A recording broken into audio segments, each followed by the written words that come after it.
प्रिय विद्यार्थियों, हम लोग अलंकार पर चर्चा कर रहे थे। अलंकार के बहुत से प्रकारों को मैंने आपको बताया और अभी मैं दो प्रकारों को फिर से आपको कंपेयर करके बता रहा हूँ। इसमें तुलना नहीं है, नाम एक जैसा लगते रहता है, इसलिए मैं इनको एक साथ बताते रहता हूँ।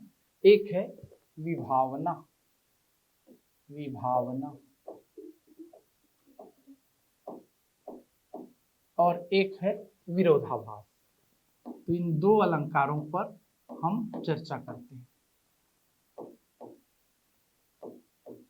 विभावना का मतलब होता है जब कारण के बिना कार्य का होना पाया जाए, कारण के बिना कार्य का होना पाया जाए, है ना।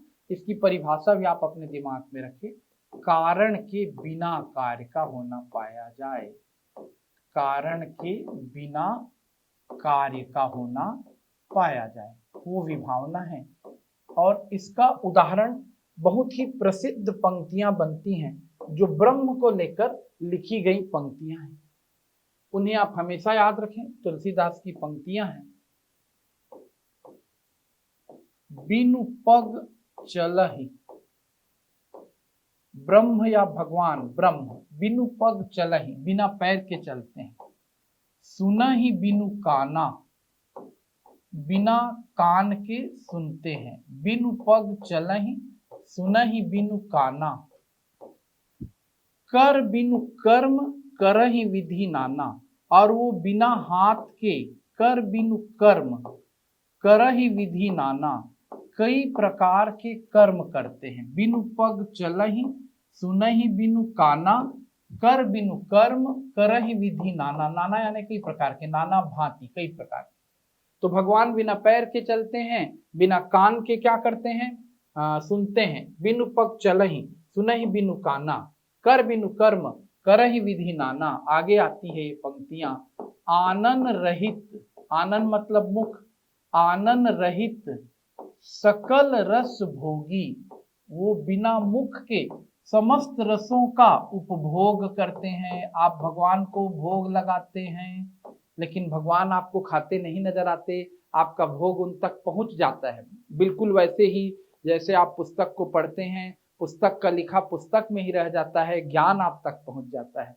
आनंद रहित सकल रस भोगी, बिना मुख के वो समस्त रसों का उपभोग करते हैं। बिनु वाणी वक्ता बड़ जोगी, वो बिना वाणी के बहुत बड़े वक्ता हैं। बिनु वाणी वक्ता बड़ जोगी, भगवान को बोलने के लिए वाणी की आवाज जरूरत नहीं है। कहते हैं ना कि भगवान की लाठी में, ईश्वर की लाठी में आवाज नहीं होती। वो जब निर्णय करते हैं तो बोल कर नहीं करते, मनुष्य को स्वयं पता चल जाता है कि मेरे किस कर्म का मुझे क्या फल मिल रहा है।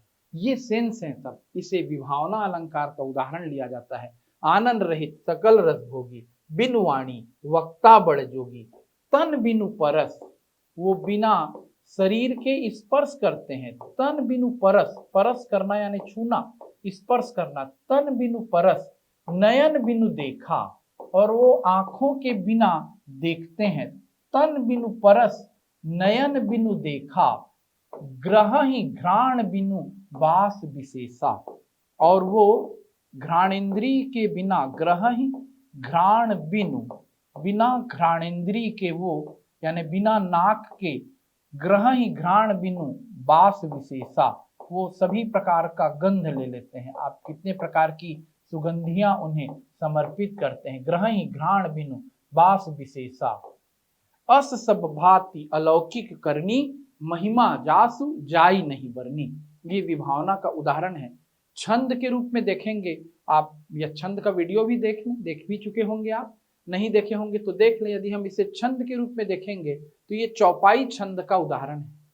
अलंकार के रूप में देखेंगे तो अद्भुत रस माना जाएगा, है ना। तो आप देखें इसे, अच्छे से समझें, इसमें कौन सा अलंकार है, आपके दिमाग में रहे स्पष्ट, कौन सा अलंकार है। विभावना, जहां कारण के बिना कार्य का होना पाया जाए। अब आइए चर्चा करते हैं विरोधाभास। नाम से ही स्पष्ट है, विरोध नहीं रहेगा, वास्तविक विरोध नहीं रहेगा, बस विरोध का आभास रहेगा। ऊपर ऊपर से देखोगे, सरल तरीके से समझना चाहोगे तो आपको विरोध लगते रहेगा, आप जब गंभीरता से कविता को पढ़ोगे तो कहीं भी विरोध आपको नजर नहीं आएगा, यानी विरोध ना होते हुए जहां कविता में विरोध का आभास हो वहां विरोधाभास होता है। बिहारी की बड़ी प्रसिद्ध पंक्तियां हैं, या अनुरागी चित्त की गति समझै नहीं कोई। या मतलब इस अनुरागी मतलब प्रेम करने वाले, किससे प्रेम करने वाले? भगवान से। या अनुरागी चित्त की, ये चित्त है, चित्त की गति समझै नहीं कोई, मेरे इस अनुरागी चित्त की गति कोई नहीं समझता, गति समझै नहीं कोई। क्या है इसकी गति? कैसा करता है मेरा अनुरागी चित्त, मेरा प्रेमी हृदय कैसे करता है? ज्यों ज्यों बूढ़े श्याम रंग, जैसे जैसे मेरा अनुरागी चित्त श्याम रंग में डूबता है, ज्यों ज्यों बूढ़े श्याम रंग, भगवान कृष्ण की भक्ति के रंग में डूबता है, त्यों त्यों उज्जवल होए, वैसे वैसे ये उजला होते जाता है।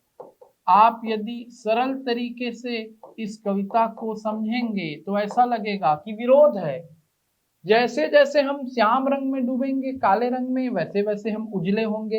ये तो विरोधी बातें हैं, काले रंग में डूबने से कोई काला होगा, उजला कैसे होगा? लेकिन जैसे ही आप इसके भावार्थ को समझेंगे कि हम जैसे जैसे भगवान की भक्ति में जाते हैं, हमारे हृदय की कालिमा दूर होती जाती है, हमारे मन का पाप दूर होते जाता है, हमारे मन में शांति का, प्रेम का, है ना, संचार होने लगता है, हमारा चित्त विकारों से विहीन हो जाता है, हमारा चित्त निर्मल हो जाता है। इसे ही कवि ने समझाया है। तो इसमें विरोध ना होते हुए विरोध का आभास है, इसलिए इसमें जो अलंकार है उसका नाम विरोधाभास है। यदि आप इसे दोहे मतलब छंद की दृष्टि से देखेंगे तो ये दोहा है, गिन लीजिएगा।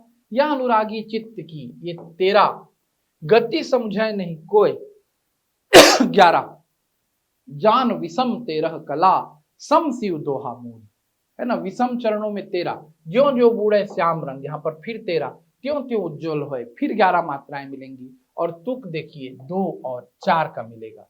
यदि आप इसे लय से गाना चाहें, याद कर लें, मैंने आपको छंद वाले चैप्टर में बड़े ही लय से गाना भी सिखाया था दोहे को, और एक प्रसिद्ध दोहा आपको मैंने बताया था, आवत ही हर्ष नहीं नैनन नहीं स्नेह, तुलसी तहाँ न जाइए कंचन बरसै मेहर, तुलसी कंचन बरसै मेह। इसे भी वैसे आप गा सकते हैं, या अनुरागी चित्त की गति समझै नहीं कोय, ज्यों ज्यों बूढ़े श्याम रंग, त्यों त्यों उज्ज्वल होए बिहारी, त्यों त्यों उज्ज्वल होए।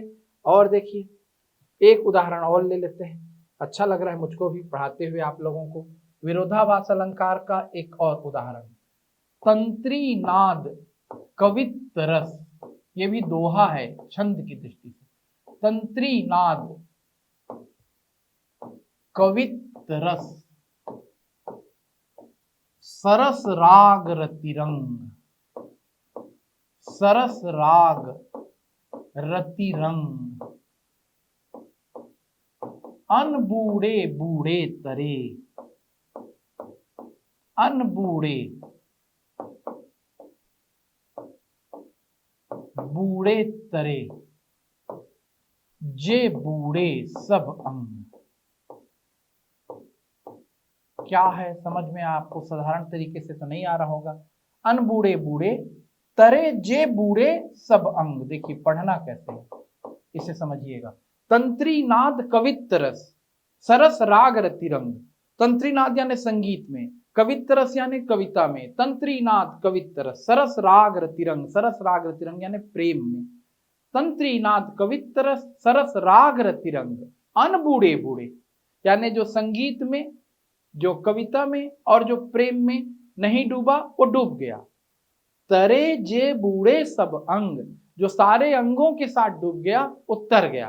तो साधारण तरीके से आप यदि इस कविता को समझना चाहेंगे तो ऐसा लग रहा है कि जो नहीं डूबा वो डूब गया और जो डूब गया वो तर गया। पर थोड़ा भी ध्यान से आप समझेंगे तो तो आप निश्चित रूप से समझ पा रहे हैं यहाँ कोई विरोध नहीं है, विरोध का आभास है। संगीत बिना जीवन सूना, जो भरा नहीं हो भावों से, बहती जिसमें रसधार नहीं, वह हृदय नहीं है पत्थर है, जिसमें स्वदेश का प्यार नहीं। आधुनिक काल में भी कवियों ने कहा है।